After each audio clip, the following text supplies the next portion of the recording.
തെരഞ്ഞെടുപ്പ് പ്രകടന പത്രിക ഇന്ത്യ മുന്നണി അവതരിപ്പിക്കുമ്പോൾ അങ്ങേയറ്റം വിശ്വാസ്യതയോടുകൂടി ജനങ്ങൾക്ക് കൃത്യമായി തന്നെ ആശ്വാസകരമാകുന്ന BJP കൊണ്ടുവന്നിരിക്കുന്ന പരിഷ്കാരങ്ങളെ എല്ലാം തന്നെ തൂത്തെറിയുന്ന ഒരു സംവിധാനം കൊണ്ടുവരാനായിരുന്നു മല്ലികാർജുൻ ഖാർഗെയുടെ നേതൃത്വത്തിലുള്ള ഇന്ത്യ മുന്നണി സംവിധാനം രൂപപ്പെട്ടത് തന്നെ.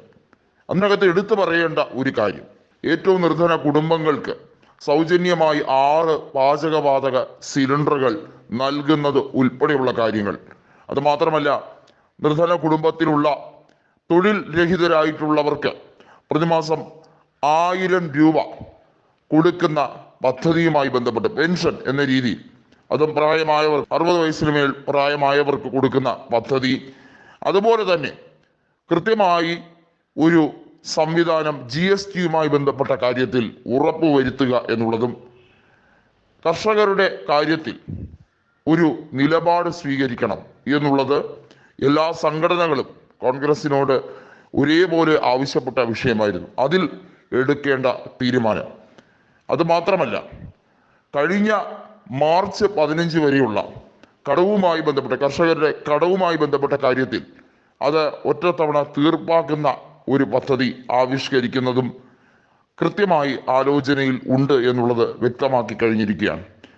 മാത്രമല്ല, നിലവിൽ സൈനികരെ റിക്രൂട്ട് ചെയ്യുന്ന അഗ്നിപത് സ്കീമുമായി ബന്ധപ്പെട്ട് അത് NDA സർക്കാർ, മോദി സർക്കാർ കൊണ്ടുവരുന്ന ഗ്യാരണ്ടിയാണ്. ആ ഗ്യാരണ്ടിയെ കൃത്യമായി അതിനെ തൂത്തെറിയുന്ന രീതിയിൽ കോൺഗ്രസ് ആ പദ്ധതി തന്നെ റദ്ദാക്കും എന്ന് വിവരണാത്മകമായി തന്നെ പറഞ്ഞിരിക്കുകയാണ്. മറ്റൊരു കാര്യം എന്ന് പറയുന്നത് വിദ്യാഭ്യാസ സ്കോളർഷിപ്പുമായി ബന്ധപ്പെട്ട കാര്യമാണ്.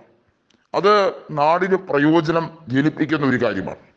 അതുപോലെ തൊഴിൽ വേതനവുമായി ബന്ധപ്പെട്ട കാര്യത്തിൽ മഹാത്മാഗാന്ധി നരേഗ കൊണ്ടുവന്നത്, അതിൻ്റെ ആവിഷ്കാരം, ആ തൊഴിൽ വേതനവുമായി ബന്ധപ്പെട്ട കാര്യത്തിൽ കുറഞ്ഞ തൊഴിൽ വേതനം 400 രൂപയാക്കി ഉയർത്തുന്നത് കൃത്യമായും ആവിഷ്കരിക്കും എന്നാണ് പറഞ്ഞിരിക്കുന്നത്.